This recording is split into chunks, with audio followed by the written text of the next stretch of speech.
E eu vou te trazer uma pergunta que ela é muito perspicaz. Além de vender, o que mais você está dando, ofertando, ajudando a pessoa que compra a sua solução? Você pode estar perdendo dinheiro e nem faz ideia. Isso acontece quando você investe em anúncios e não tem clareza dos resultados. Você já sentiu que você está usando o canal correto, mas a estratégia não está alinhada? Google, YouTube, Instagram, TikTok, todas essas ferramentas elas estão disponíveis. Mas será que há necessidade de você estar em todas elas? Na verdade, é sobre aonde vale mais a sua atenção. Olá, meu nome é Elisa Martina, eu sou estrategista e gestora do marketing digital da Buy Your Time. Sejam muito bem-vindos à série Estratégias de Sucesso para o Crescimento do Seu Negócio em 2025. Nessa série eu vou compartilhar insights fundamentais para melhorar os seus resultados de marketing. Se você tem um negócio ou um projeto e já está fazendo anúncios, eu venho trazer uma reflexão para você. Você consegue afirmar com clareza o retorno sobre os seus investimentos? Mas antes da gente falar sobre ROAS, eu quero te trazer um esclarecimento de toda a estratégia que fica por detrás das campanhas. Hoje, a disputa não é sobre quem faz mais anúncios, sobre quem paga mais anúncios. A disputa hoje é por atenção. E quem ganha essa atenção de verdade sai na frente, você sabe disso. Neste episódio, a gente vai entender e a gente vai conversar sobre por que anunciar sem estratégia pode ser seu pior erro no marketing. Como transformar dados em direção. Você está gastando em mídia, mas não está construindo um crescimento previsível? Será que o seu conteúdo sustenta os seus anúncios? Já parou para pensar nisso? Mas olha, eu preciso ser sincera com você. Se você busca um crescimento rápido, sem teste, esse vídeo não é para você. Agora respira fundo, porque a partir de agora eu tenho um comprometimento é que você entenda toda a estratégia por detrás do anúncio. O comportamento do comprador mudou, isso é fato, e ele vem mudando cada vez mais rápido. Se a gente analisar há 10 anos atrás, nós saímos do analógico para o automatizado, da planilha para o algoritmo. O marketing tradicional não está mais fazendo sentido. Muitas empresas ainda, infelizmente, se comportam como se estivesse em 2015. E isso só faz com que elas percam dinheiro, deixem dinheiro na mesa, gastem mais tempo, gerando ainda frustração. O problema não está na falta de esforço, mas sim na clareza do planejamento. Muita gente acha que só fazer post e fazer um tráfego pago já está no jogo do marketing digital, só que não. Vamos pensar como o mercado tem mudado. Se a gente olhar, a gente já tem IA, a gente fala sobre nuvem, falamos sobre dados, falamos sobre marketing de influência, sobre sustentabilidade, blockchain, internet das coisas. E aí, você está por dentro de tudo isso? Isso não é o futuro, é o presente. E se você não está planejando o seu marketing com essa realidade, eu sinto lhe dizer, mas você já está para trás. A gente sabe que a pandemia mudou o comportamento do consumidor. As lives mostraram que as pessoas conseguiam se conectar, gerar autoridade, comprar sem sair de casa através de um celular e conexão. Desde então, o comportamento mudou. As pessoas consomem conteúdos em diversas plataformas para aprender, para jogar, para se entreter, para se conectarem, pesquisam, jogam, comparam produtos e serviços. E o mais belo de tudo isso é que elas decidem por qual conteúdo elas querem consumir. Ou seja, a gente está com o poder da escolha. Antigamente, a gente ficava muito amarrado à televisão. A gente esperava que a televisão nos desse um conteúdo que nos agradasse. Hoje, a gente vai atrás do conteúdo que a gente quer. Vocês sabem quanto é caro para anunciar dentro da televisão? Anunciar na TV, você vai ter um imenso alcance, porém o público é geral. Quando você escolhe uma plataforma para você fazer o seu conteúdo, você consegue segmentar o seu público. Sai na frente quem está criando conexão, quem está criando comunidade. O entretenimento está no YouTube, algumas dicas rápidas e aprendizado a gente consegue ter pelo Reels ou TikTok. As informações mais densas a gente vai para o Spotify. O público jovem está no comando e a gente sabe que eles são públicos que são capazes de mudar tendências e ditar tendências também. Por isso, o mais importante de você anunciar, querer fazer anúncio, é você pensar e refletir. Como que eu gero conteúdo que se encaixa na rotina do meu público-alvo, dos seus clientes, dos seus compradores? Quem não cria conexão gera ruído. Então fica comigo aqui porque eu vou fazer você entender como transformar a atenção em estratégia de verdade. Quando a gente fala do B2C, a decisão de compra do consumidor, ela é mais envolvida movida pelo emocional do que racional. E muitas vezes pelas tendências do momento. Mas quando a gente fala do B2B, a decisão de compra ela é muito mais voltada pelo racional, até porque envolve um custo mais alto e o relacionamento ele é de longo prazo. Mas quando a gente fala de CNPJ, por trás de todo CNPJ tem um CPF. É aí que mora a sua oportunidade. E é aí que entra o conteúdo certo para essa pessoa. Por quê? Porque são pessoas que vão se reunir, stakeholders, que vão tomar a decisão de qual produto ou qual serviço devem contratar. E a reputação é um dos fatores que levam em conta quando alguém faz uma contratação. Reputação não se constrói com anúncio, ela se constrói com presença constante, conteúdo com propósito, clareza e recorrência e presença estratégica, né? Um dos maiores nomes do brand, David Acker, ele ensina falando sobre isso. O quê? A marca não é só um nome. A marca é um ativo estratégico que ele deve ser gerido com disciplina e consistência. Ele usa 4 pilares para você construir uma reputação. São eles: você precisa ter uma mensagem consistente ao longo do tempo, você precisa ter uma proposta de valor muito clara, ter relevância e mostrar sua diferenciação no mercado, e você precisa ter conteúdos que sustente a marca como um ativo estratégico. Outro autor, Kotler, que é o pai do marketing, ele também é direto quanto a isso. Confiança vem antes da conversão. No B2B, a gente não compra confiança, ela é conquistada, é uma paquera. Então, você precisa ter uma mensagem clara, consistente e trazer um impacto real em quem vai usar o seu serviço ou os seus produtos. Eu separei aqui um passo a passo de como você pode construir a sua reputação no B2B. Esteja nos canais certos, com estratégia e não só presença. Mantenha a consistência no tom, na mensagem e com clareza. Produza conteúdos com propósitos que eduquem, que inspirem pessoas. Mostre prova social. Lidere ideias, não só vendas. Não somente venda pela venda. E o mais importante, construa relacionamentos. Colabore, apareça, se envolva. E eu vou te trazer uma pergunta que ela é muito perspicaz. Além de vender, o que mais você está dando, ofertando, ajudando a pessoa que compra a sua solução? O storytelling não é exclusivamente do B2C. Existe uma oportunidade gigante no B2B para você contar histórias. É verdade que as decisões do B2B vêm mais de ROI, de suporte, de desenvolvimento e atualização do seu sistema, do seu produto. Deixa eu te falar uma coisa. A estratégia não é contar a história pela história da sua empresa. Será que você acha mesmo que as pessoas estão ligando para quantos anos tem a sua empresa? Não, as pessoas não ligam para isso. As pessoas ligam qual é o impacto real que você está gerando na vida de outras pessoas. Esse CPF tem medos, tem anseios, tem dificuldades. De acordo com a carga horária, a gente também tem outras atividades. A nossa rotina está cheia de outras atividades.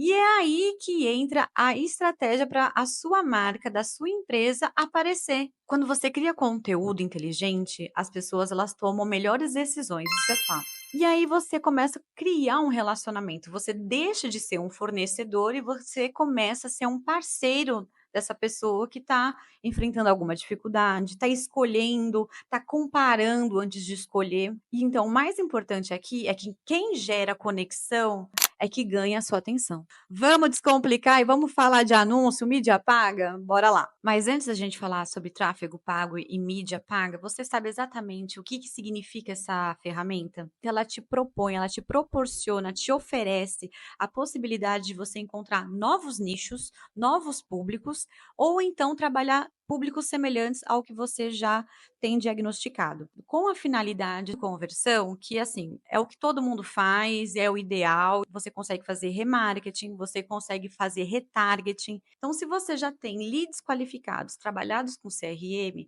isso já te potencializa de uma forma gigantesca trabalhar com mídia paga. Se você tem um site, principalmente, você consegue trabalhar também os usuários que vêm no seu site e não compram, ou abandonam o carrinho. Várias segmentações de público para que você use de forma estratégica cada um deles e levar eles para uma determinada etapa, página ideal do seu produto, do seu serviço. Se você ainda não está sabendo aonde investir ou está investindo em tudo, talvez você esteja jogando dinheiro fora. Primeiro, você precisa entender muito bem o seu público-alvo. Sabe aquela história do Globo Repórter? O que são, onde estão, onde comem, como comem. É exatamente isso. Você precisa entender os hábitos do seu público-alvo, o que consomem, onde consomem, como eles tomam as decisões. E só então de compreender o comportamento do seu público-alvo, é aí que você vai investir em tráfego pago. Parece exagero querer conhecer o comportamento do seu público-alvo, só que não. Segmentar não é sobre dividir, é sobre se aprofundar. Plataformas como Meta, YouTube, Google, Programática oferecem mais controle para você fazer essa segmentação e ter um alcance e mensuração responsável e assertivo na hora da apuração de resultados. Você tem que ter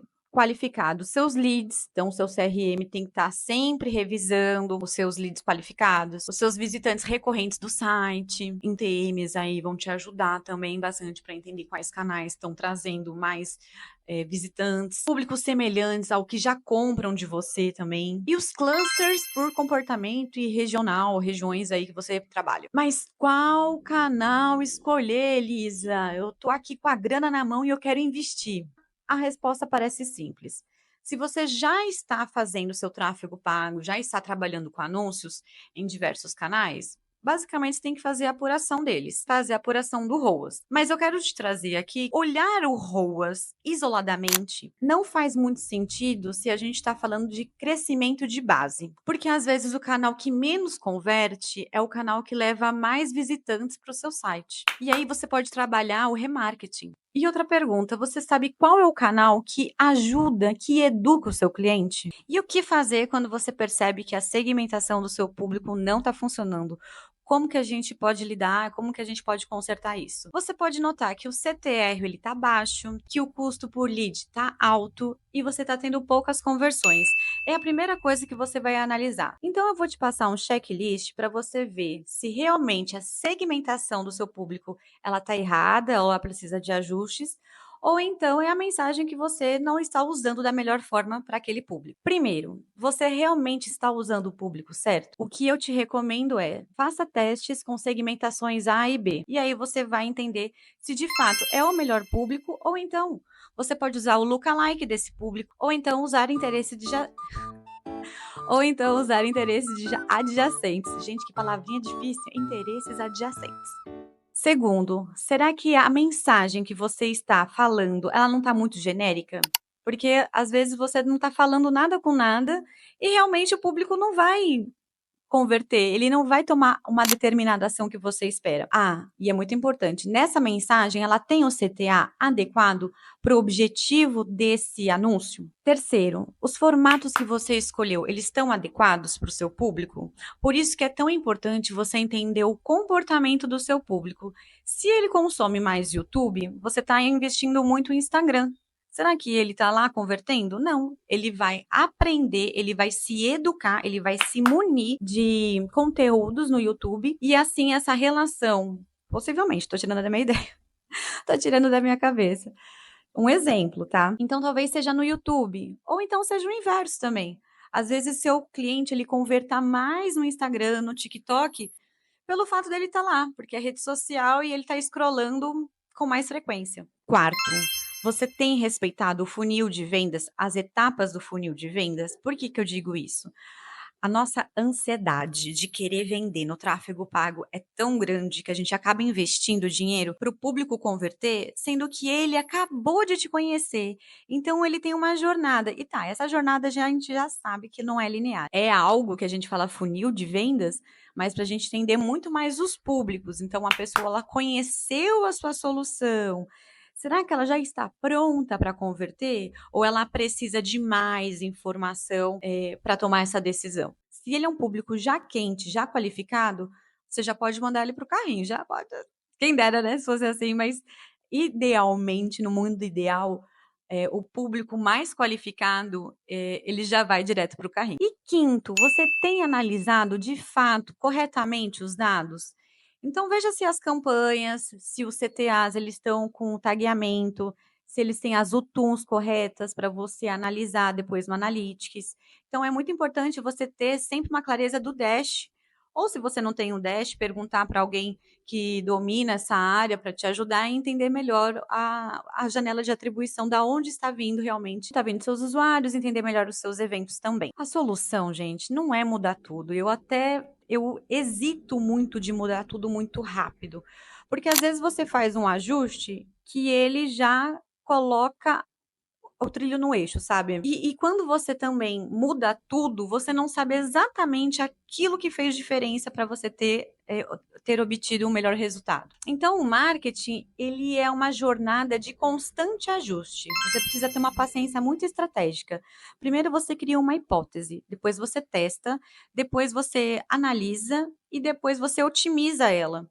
É assim que funciona o marketing digital, principalmente em questão de mídia paga. Eu aprendi tudo isso que eu tô falando para vocês do jeito mais caro, errando, acertando, ensinando os outros, analisando. Então, eu tô dando um passo a passo aqui, que olha, se alguém tivesse me falado anos atrás, eu teria melhorado muito. Olha, eu vou dividir com vocês uma estratégia de ouro para você entender como funciona uma estratégia que sustenta a mídia paga. Quando eu trabalhei em edtechs, a gente tinha uma assinatura de uma plataforma para aulas e questões para os concurseiros. Então a gente precisa o quê? Conquistar os nossos alunos. E para isso a gente tinha o YouTube, onde a gente tinha aulas gratuitas. Então esse estudante, ele tinha condições e possibilidades de ver lá a grade das aulas, né, que seriam disponibilizadas no YouTube, e ele poderia assistir gratuitamente. Outro ponto, ele vai criando um relacionamento com a empresa, vai gostando do professor, da metodologia, como funciona. E também tem o blog. Como que funciona o blog? São formas de você comunicar aquele estudante sobre o andamento do edital daquele concurso. O edital tem fases. Uma estratégia muito relevante também para sustentar a nossa mídia paga é que a gente trabalhou com Employer Branding. Inclusive, eu que propus como que funciona o Employer Branding. Os professores são os heróis. Eles eram as pessoas que estavam na linha de frente para conversar com os estudantes, com os alunos. Então, a gente investiu estratégias com os professores, né? A gente selecionou alguns primeiro para fazer um teste e eles foram convidados a serem defensores da marca. Inclusive, vocês sabem dessa estratégia de defensores da marca? É um ponto bem legal, hein? A gente pode falar sobre isso. Não hoje, na próxima vez eu venho falar sobre defensores da marca. Estamos chegando ao fim. Ai, gente. Eu espero ter ajudado vocês de alguma forma para que vocês economizem, não gaste tempo, não invista sem pensar à torta e à direita, tome melhores decisões, saiba conversar sobre exatamente o que está sendo falado quando se trata de segmentação, de conteúdo. Então é importante você ter essa visão 360. E eu quero realmente que você entenda que fazer anúncio, ele não é um vilão. Só que sem estratégia, ele se torna mais um custo. Então não se esqueça, toda vez que você for pensar em investir em anúncio, você precisa ter um método de apuração, saber quais dados você vai analisar, com o que cruzá-los. Um dado em si, ele não diz nada. O futuro, então, gente, é pela conquista de quem ganha a sua audiência. Então, toda vez que você também for fazer um conteúdo, que ele seja estratégico, fale de acordo com a dor do seu cliente, fale aquilo que ele precisa saber, mesmo se ele não vai ainda, né, e não está na fase de comprar o seu serviço, o seu produto. Então, antes de começar a investir em anúncio, eu quero que você pense o seguinte: será que eu tenho realmente um método? Será que eu sei transformar a minha comunicação de forma estratégica para cada público? Cada público está num nível, a gente não pode colocar eles todos na mesma bolinha e falar com eles todos iguais. Gente, chegamos ao fim. Se você gostou desse conteúdo, deixa seu like, comenta, compartilha. Você vai me ajudar e a gente vai poder levar essa mensagem para outras pessoas. Faço questão de responder. Claro, avalie também no Spotify. Eu tô lá, o link tá na bio. E se você tá no Spotify, eu também tô no YouTube, caso você queira me escutar por lá. Para você conhecer os meus serviços, eu vou deixar o link na descrição. E a gente se vê até breve. Valeu! Beijo, gente! Até mais!